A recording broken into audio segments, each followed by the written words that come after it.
Subscribe करंतु नरिया technical tutorial YouTube channel को प्रेस करंतु बेल आइकन को नूतन टेक्निकल वीडियो सर्वप्रथम पाइबा पाई लाइक करंतु शेयर करंतु एवं तळे थिबा कमेंट बॉक्स रे आपणकर मतामत जणांतु। हेलो फ्रेंड मु नरेंद्र महंत नरिया टेक्निकल ट्यूटोरियल चैनल तरफ आपण मानकु स्वागत। फ्रेंड्स ऑनलाइन रे वर्तमान रबी फसल धान संग्रह करिया पई सरकार तरफ ऑनलाइन फॉर्म बाहरी सारी एवं यह 1 तारिख पाखरु ऑनलाइन हवास मध्य स्टार्ट हो जाइए। तेणु जो बंधु मैंने ऑनलाइन करिचंती भल कथा नचेत जो बंधु मैंने ऑनलाइन करना से माने निज निजर लैंप को जाई ऑनलाइन करंतु एवं ए सब विषय जानिया पई जो बंधु मानकर इच्छा जो बंधु मैंने जानी नाहंती केमिति ऑनलाइन फॉर्म कोउटी मिलिबो ऑनलाइन केमिति आवेदन करा जिवो एवं या को दिन बाहरला फॉर्म कोउटी देखिबे ए सब विषय जानिया पई ताकर नाम केमिति सर्च करिवे एवं नाम लिस्ट अछि कि नाही किपरि जानिबे ए सब विषय जानिया पई ए वीडियोटी देखंतु एवं देखिबा पूर्व मु आपण माननकु अनुरोध करूची आपण वीडियोटी को लाइक करंतु शेयर करंतु एवं सब्सक्राइब करी बेल आइकन को मध्य बजाई दियंतु जा फल कि मु जेतेक वीडियो अपलोड करी आपण मानक पाखक सर्वप्रथम जाई तार नोटिफिकेशन पहुँची पारिबो। तेणु लेट न करी चलंतु वीडियोटी स्टार्ट करिवा। तेणु वीडियोटी स्टार्ट करने पूर्व मुझे आपण मानक कहूँ आपण मैंने जेकोसी गोटे ब्राउजर को जातु जेपरी क्रोम ब्राउजर बा गूगल ब्राउजर को जातु। देखंतु मु बैक करी जाउची बैक करी गली एवं गूगल ब्राउजर मध्य ओपन करुच्ची। देखो गूगल ब्राउजर ओपन करुच्ची ओपन कला परे एथारे सर्च करंतु फूड ओडिशा। देखो एठारे मु सर्च करुच्ची एफ ओ डी टिके स्पेस देवे देकी Odisha O D I S H A Odisha search देकी सर्च बार सर्च करेंगे। सर्च कला देखंतु यही प्रकार इंटरफेस आपण मानक पाखरे खुल जिवो। प्रथम अच्छे देखंतु www.foododisha.in ता तळकु FSCW आपण एटी क्लिक करंतु।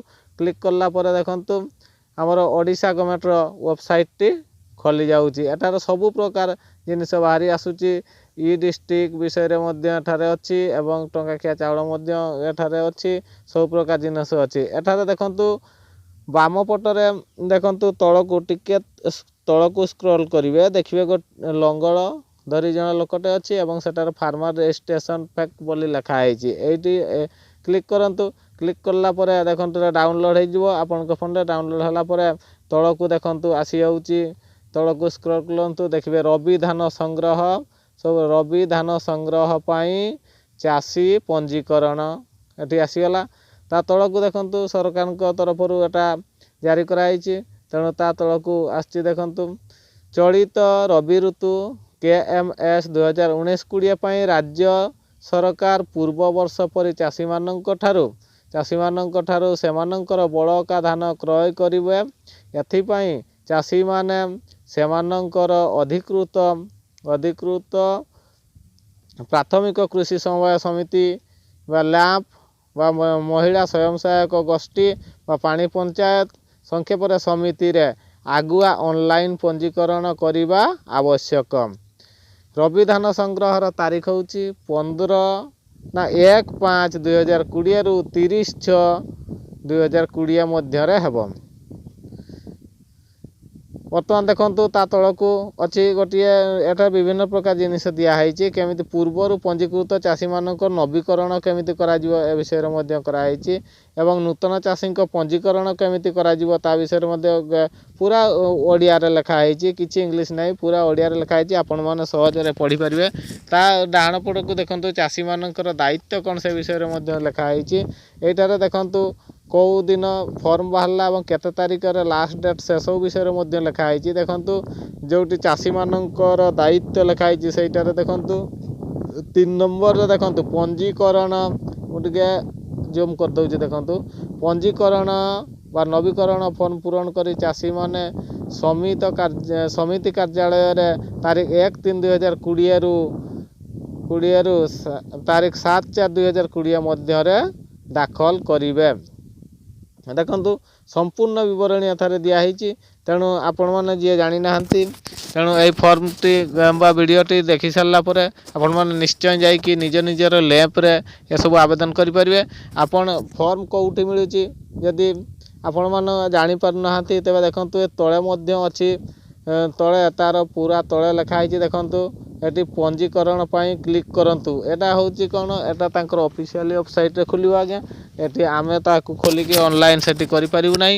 ତେଣୁ ଯିଏ ଯାହା ଲ୍ୟାମ୍ପରେ ଯାଇକି ଅନଲାଇନ୍ କରିବେ ଲ୍ୟାମ୍ପକୁ ଯିବେ ଏବଂ ଲ୍ୟାମ୍ପରେ ଯାଇକି ଯିଏ ଆପଣଙ୍କର ଦାୟିତ୍ୱରେ ଥିବେ ତାଙ୍କୁ ଯାଇକି ଫର୍ମଟି ମାଗିବେ ବା ନିକଟସ୍ଥ କେଇଟି ଦେଖିବେ ଯଦି ଜେରକ୍ସ ଦୋକାନ ଥିବ ସେ ଜେରକ୍ସ ଦୋକାନରୁ ଫର୍ମଟି ନେବେ ନେଇକି ଫିଲ୍ଅପ୍ କରିବେ। ଫିଲ୍ଅପ୍ କରିକି ସମିତି କାର୍ଯ୍ୟାଳୟରେ ଦାଖଲ କରିବେ। ଦେଖନ୍ତୁ ଇଏ ତ ଗଲା ଚାଷୀମାନେ କେବେ ଆବେଦନ କରିବେ ଏବଂ କିପରି ଆବେଦନ କରିବେ ସେ ବିଷୟରେ। ତେଣୁ ଆଉ କ'ଣ ଚାଷୀମାନେ ଆବେଦନ କରିସାରିଲା ପରେ କେମିତି ଦେଖିପାରିବେ, କେମିତି ତାଙ୍କର ନାମ ରେଜିଷ୍ଟ୍ରେସନ୍ ହେଇଛି କି ନାହିଁ ସେ ସବୁ ବିଷୟରେ ଦେଖିପାରିବେ।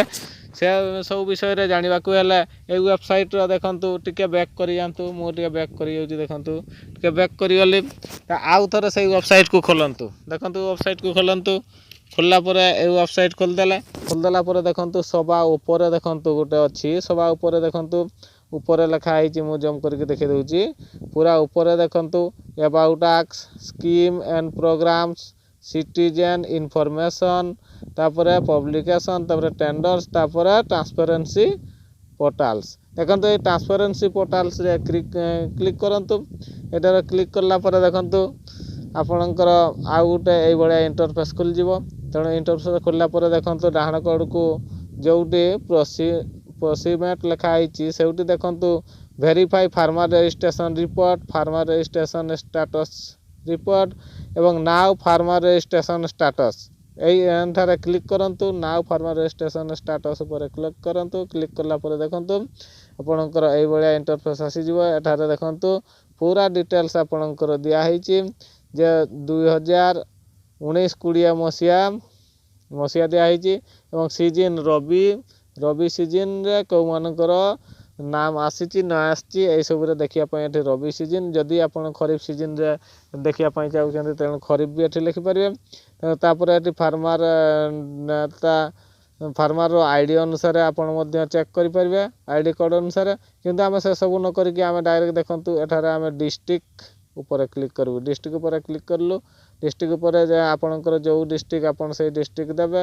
ମୋର ଯେହେତୁ ମୟୂରଭଞ୍ଜ ଡିଷ୍ଟ୍ରିକ୍ଟ ମୁଁ ମୟୂରଭଞ୍ଜରେ କ୍ଲିକ୍ କଲି। ତାପରେ ଦେଖନ୍ତୁ ତା ଡାହାଣ ପଟକୁ ବ୍ଲକ୍ ଦିଆହେଇଛି। ତେଣୁ ବ୍ଲକ୍ରେ ମଧ୍ୟ ଆପଣଙ୍କର ବ୍ଲକ୍ ଦେବେ। ମୋ ବ୍ଲକ୍ ଯେହେତୁ ବେତନଟି ମୁଁ ବେତନଟି ଲେଖିଲି। ଦେଖନ୍ତୁ ତାପରେ ଡାହାଣ ପଟକୁ ଲେଖା ହେଇଛି ସୋସାଇଟି ମାନେ ଆପଣଙ୍କ ଲ୍ୟାମ୍ପ ଆପଣଙ୍କର ଯେଉଁଠି ଲ୍ୟାମ୍ପ ଥିବ ଦେବେ। ମୋର ଲ୍ୟାମ୍ପ ବୈଶିଙ୍ଗା ତେଣୁ ମୁଁ ବୈଶିଙ୍ଗା ଉପରେ କ୍ଲିକ୍ କଲି। ତାପରେ ଦେଖନ୍ତୁ ତା ତଳକୁ ଆଉ କିଛି ଫିଲ୍ କରିବା ଦରକାର ନାହିଁ। ଡାହାଣ ପଟେ ସର୍ଚ୍ଚ ବାର୍ରେ ଆପଣ ଏଇ ଲେଖା ହେଇଛି SHOW ଲେଖା ହେଇଛି ଗ୍ରୀନ୍ କଲର୍ରେ ସେଇଠି କ୍ଲିକ୍ କରିଦେବେ। କ୍ଲିକ୍ କଲା ପରେ